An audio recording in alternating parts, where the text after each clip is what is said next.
My name is Ariana Nightingale and welcome to my YouTube channel. It is my greatest honour and privilege to bring you my life and spiritual awakening story until now. This is the first and only time that I will ever be reading from a script, and it's only because I have so many things to cover and I tend to go off track, as you will see in videos to follow. Thank you for being here, whether you are just curious or on a similar path or simply cheering me on. I'm grateful for your presence. This actually took me over 2 months to write, rewrite, process and rewrite again. It wasn't easy putting 57 years of my very disturbed life into one introduction video, nor was it easy reliving some of these memories that I thought that I'd dealt with. It was more daunting than I imagined, but writing things down proved to be very healing. For the past 4 years, I have been making videos about what has been happening to me and how I've been feeling along my journey, with the intention of one day, when the time was right, to share it all with you, and that is now. Today is the 11th of April, and if everything goes to plan, I would like to upload this on the 13th of April at 10:22.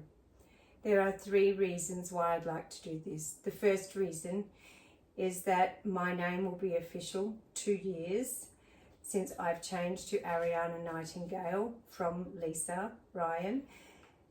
The second of all is it will be the end of a 149-day mirror challenge, where I've been looking in the mirror each morning and night and doing a I am worthy exercise. And also it is a full moon and there's no time to release the crazies than a full moon. So here we go. I am going to share a very brief overview into my life until now, but everything I touch on here, I will go into more details in videos to come. So please, if I say anything that resonates with you, hit that like and subscribe button, push that notification bell, because there will be lots of new and old content to be uploaded in the weeks and months ahead. I am sure my story is going to make you laugh, cringe and cry, but it is real and authentic, and if it doesn't resonate with you, then please turn over and watch something that does. I have been insulted and disrespected on my journey by my own family members, by some of my own family members, and the person that I loved and trusted most of all in the world. And I've had to do a lot of work on myself not to give a flying kite what anybody else thinks. Otherwise, I certainly would not be bringing you my story. The timelines in this story are as close as I remember. For a long time, the years just blurred together with drugs, alcohol, and depression. So here we go. In September 1967, I was born to Pamela and Robert, a couple in love and wanting to start a family and their life together. They called me Lisa Marie, and that was my name until 13th of April 23. I have made a video on why and how my name change occurred and popped it in the link below for anyone that's interested in watching. My father's first words to me and his wife when he saw us was that I was red, wrinkly and ugly. My mother told the story through the years about how it broke her heart, so that might give you some idea on the emotional intelligence of my father. Someone who would say this to his wife. They had given birth to their first child. In October 68, my first brother was born, followed by my second brother in 72. By this time, real life was happening for Pamela and Robert. My first memory of my childhood was when I was about 5. We were living at Bracken Ridge. My dad and the lady next door had taken us to the beach and left us. So I went to find them, and I found them together with no clothes on. They started yelling at me and proceeded to threaten me and bribe me with ice cream not to tell my mum. I remember feeling terrified on the car ride home. As soon as I saw my mum, I told her. She collapsed at the top of the stairs crying. My dad hit me and screamed at me, telling me that it was my fault and I should have kept my mouth shut. My dad left that night with my middle brother and the lady next door, but returned a couple of days later. Every time him and my mum would argue about this in the future, I would cop the belt again from my dad.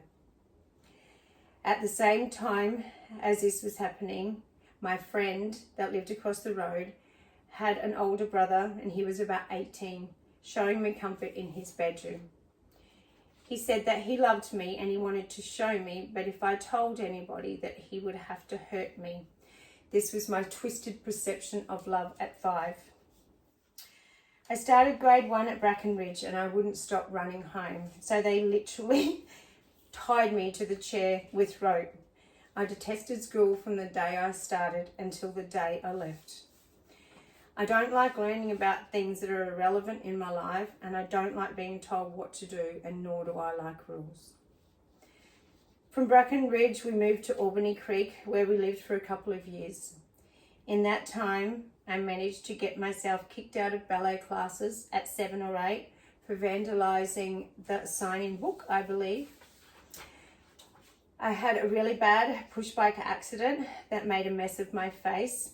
I had gravel and little pebbles embedded in my forehead and my cheeks, and under my nose was completely hanging down by just the sides of my lips, so all of this was completely gone. I remember not wanting the lady that helped me to call my parents. I was so scared that they would go mad on me, because before I left, they told me if I had an accident not to call them, they wouldn't come and get me, and that I would be in trouble. Of course, this did not happen, but I was scared it would. I still remember laying on the bed in the doctor's surgery screaming in pain while the doctor proceeded to remove the gravel and pebble and stitch my face together again. This was one of the many accidents I had through my lifetime. I will list them all at the end. My father lost one of his brothers while we were living at Albany Creek, and one afternoon got very messed up on drugs and alcohol and held us at shotgun point till he eventually passed out 3 days later. We moved to Greenbank when I was about 10. I absolutely loved this. I am a country girl. Mum and Dad bought us horses, an old car to drive around the paddock. We had a pool put in, had motorbikes, had a water ski boat, and we water skied on weekends. We had a beautiful cow called Judy, which Mum milked every morning, noon and night. Rain, hail or shine. We had chickens and ducks, so we had fresh milk and eggs every morning for breakfast. In some ways, my childhood was amazing, but my father's physical and mental abuse was too much. I was very scared and afraid of my parents when I was a child, mostly of my dad. My mum would do the whole, "You wait till your father gets home, I'll tell him all about it, he can deal with you," instead of just hitting me herself, which would have been better because the anxiety that I used to have all day waiting for Dad to get home.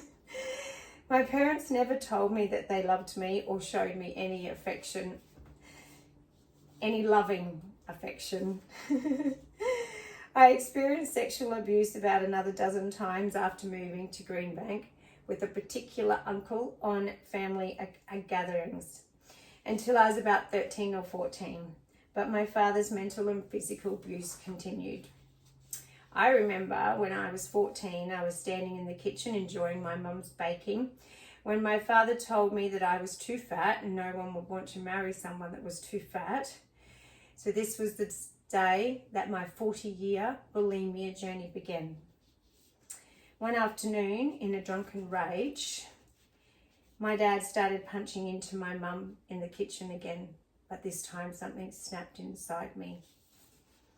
I picked up the shifting spanner that was laying on the kitchen bench and I started hitting into my father. I wanted to kill him so badly this afternoon. I wanted the abuse to stop. I remember there was blood everywhere and my mum screaming. I looked my father straight in the eye and I told him that if he ever hit my mother again, that I would kill him and that I would gladly go to jail for the rest of my life. I ran away from home that day and I lived on a mattress in a friend's place until my father found me a couple of weeks later. Got to remember there were no mobile phones back then. He cried and begged me to come home.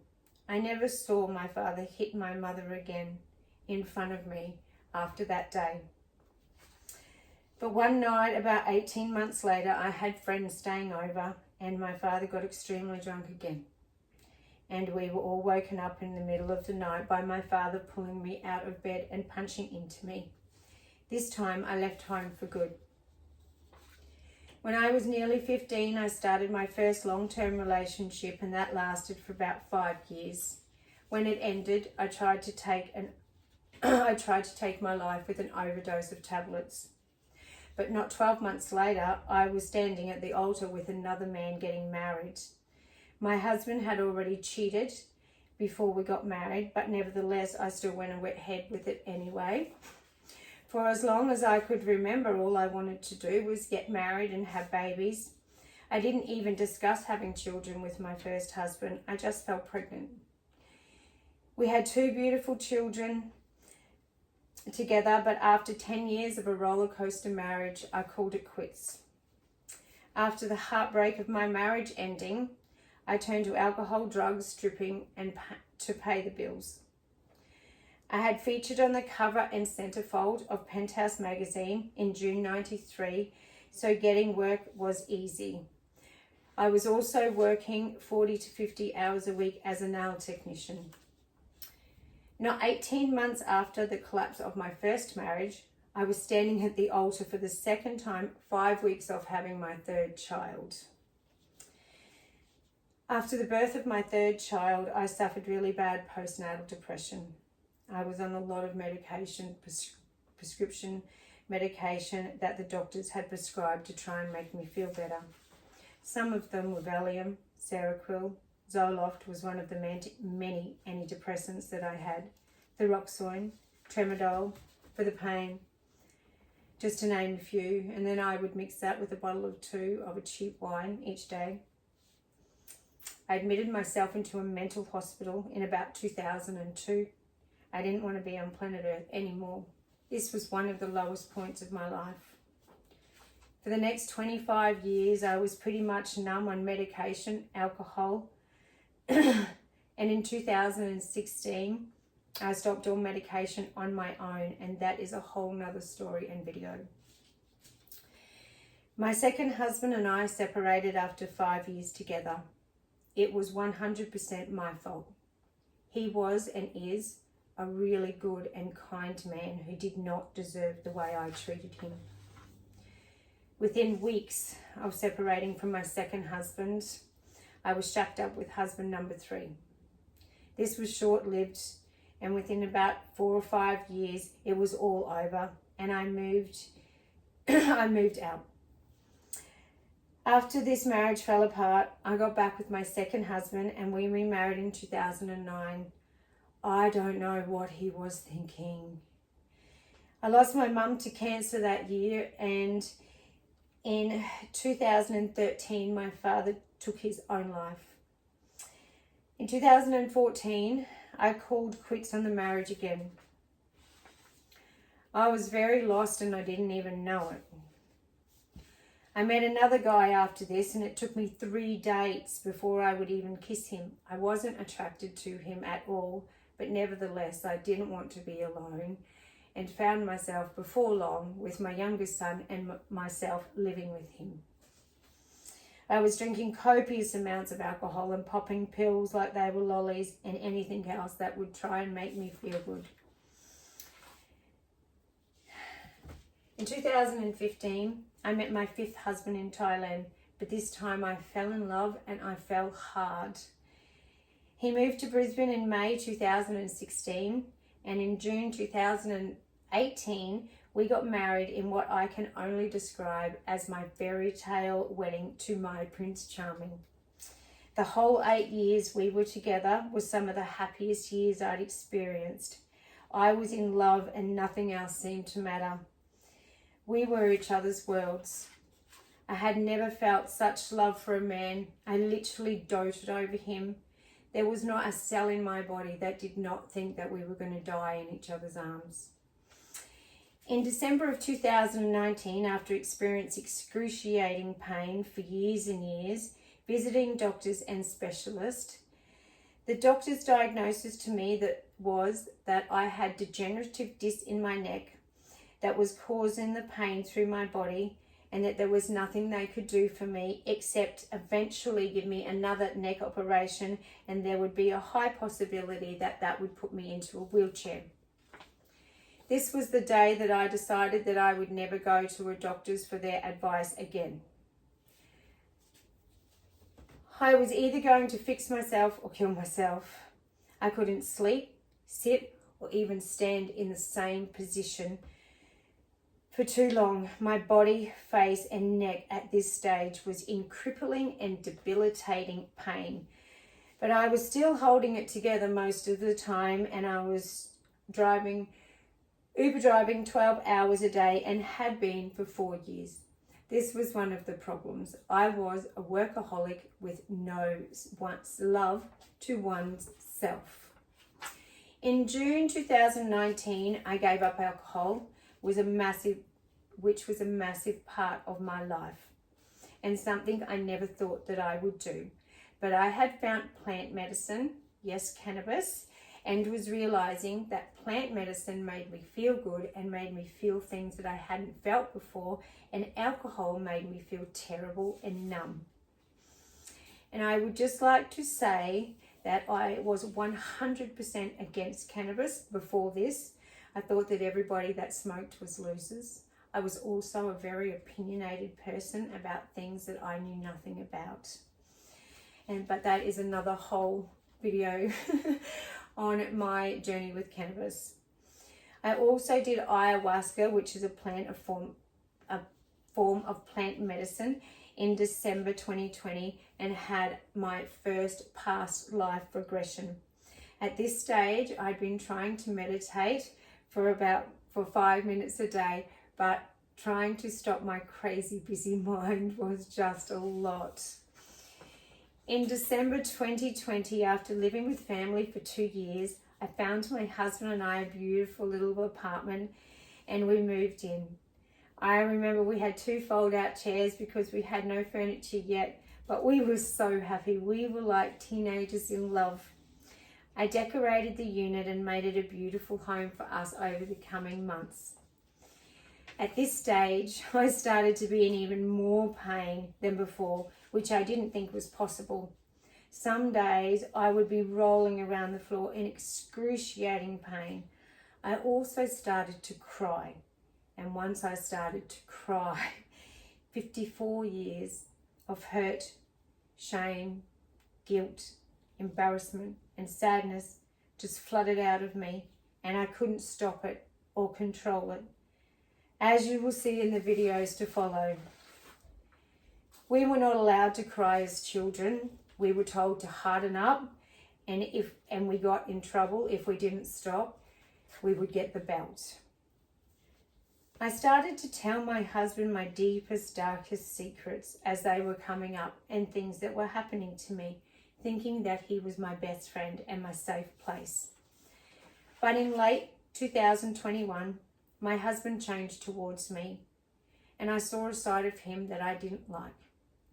With no explanation for his behaviour, he disrespected me and insulted me for the last time in December, and I left. My heart was broken. I couldn't believe what was happening. This time, instead of turning to amphetamines, alcohol, and other men, I felt and am feeling my way through the pain.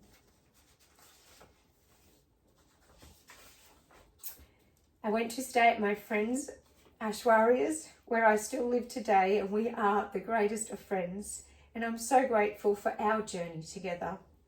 I don't know what I would have done without her. She has been my rock, my sunshine, and my safe space in the darkest storm. I also just want to say that I never believed in anything that I am about to share with you.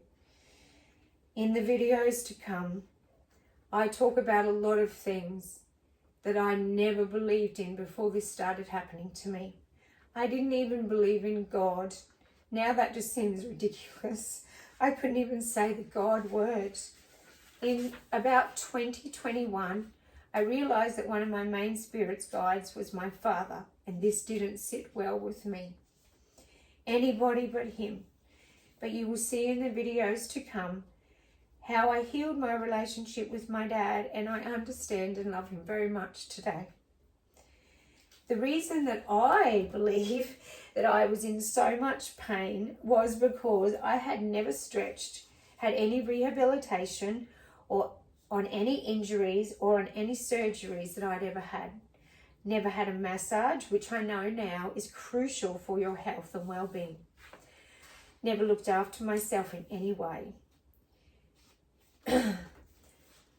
I am going to list some of the sports and the injuries and operations in no particular order that I have gone through in my lifetime. I'm going to put some photos up while I am telling you that to show you some of the things that have happened to me and that I have had to overcome while I've been going through this transition. So I'm just going to stretch my legs out for a bit. Oh, all right. So I was a long distance runner and a cross country runner. So I used to stick these sand packs on my back, 5 kilos and 10 kilos, to build up my legs and make them stronger. I used to go out and run whatever it was, just say 5 kilometers. And I would come back and do absolutely no stretching whatsoever. I also played netball for years, softball, water skied, horse riding and motocross. When I was about 10, we first moved out to Greenbank. I had this horse stand on the top of my foot and screw around, reared up, come down.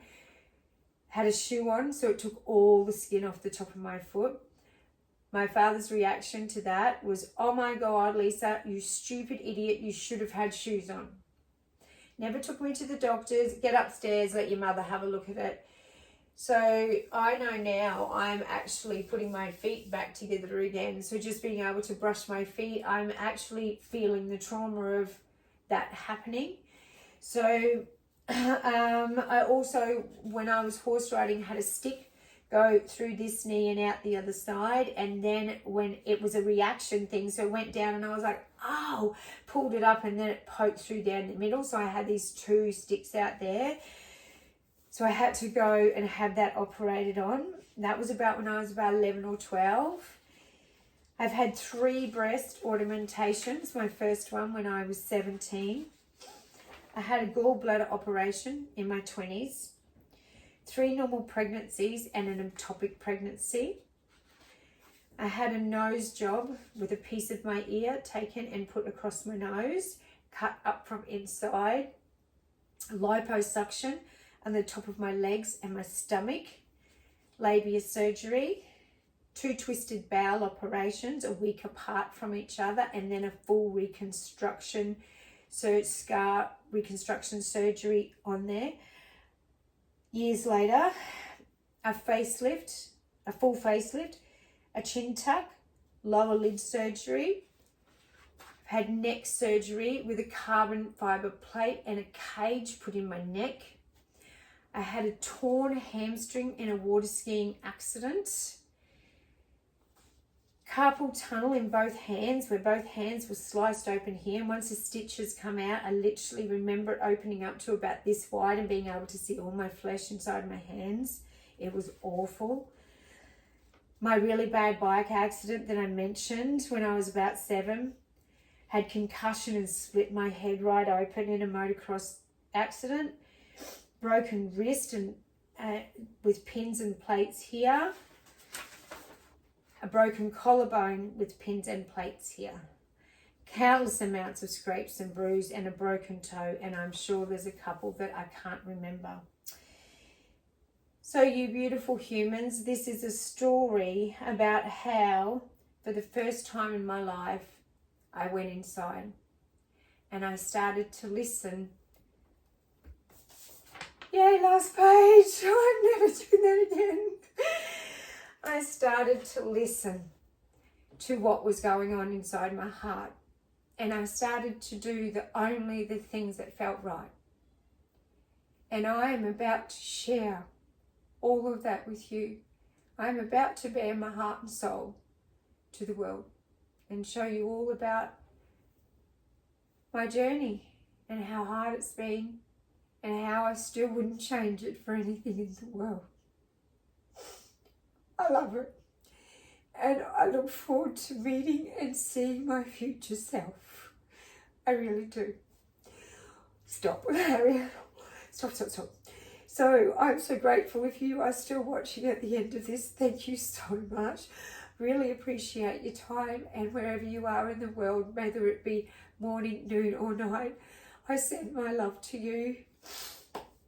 And I hope somewhere I'm inspiring somewhere out there with my story.